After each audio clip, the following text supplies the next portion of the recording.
We're showing like before and after of with ray tracing, without, denoising versus without.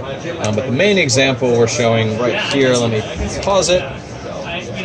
So I'll start us off by traditional rendering. Rasterization is going to simplify the world, so it's very performant.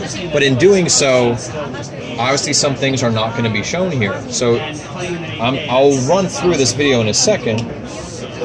Wow. This is ray tracing. You can see the chair at the edge of the table. You can see those other occupants in the room. You can see the other characters as you run by.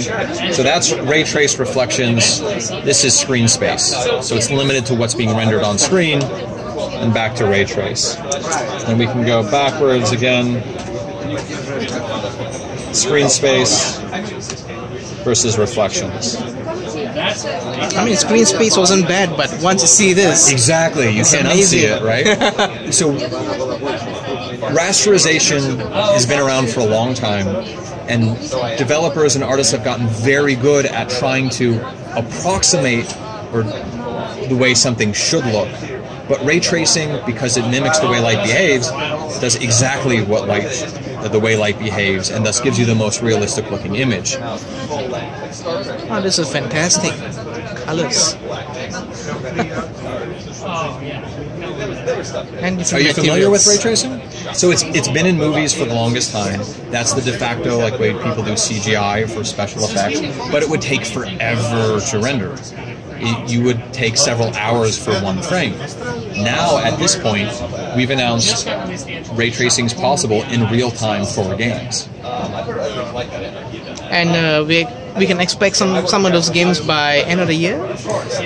So at GDC last week, where we announced NVIDIA RTX technology and the partners with it, I believe at the Epic keynote or another developer said they were expecting to have at least a ray trace title or partially ray traced before the end of this year. Okay. But that's for games. What about these kind of applications, like say in actual content creation? How soon can actual creative folks get their hands on this kind of capabilities? Oh, sure. This is available to developers today.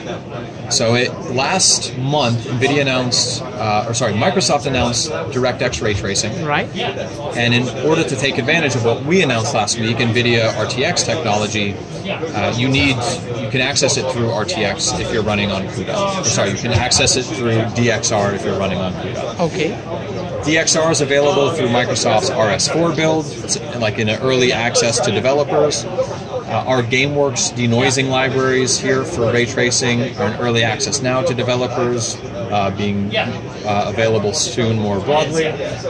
And Volta is obviously already available, as well as DGX Station. So developers and content creators can start exploring how to use ray tracing in their titles now. That was basically the call to action at GDC last week.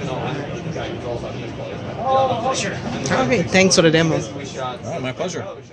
At a high level, or just the concept of it. Okay.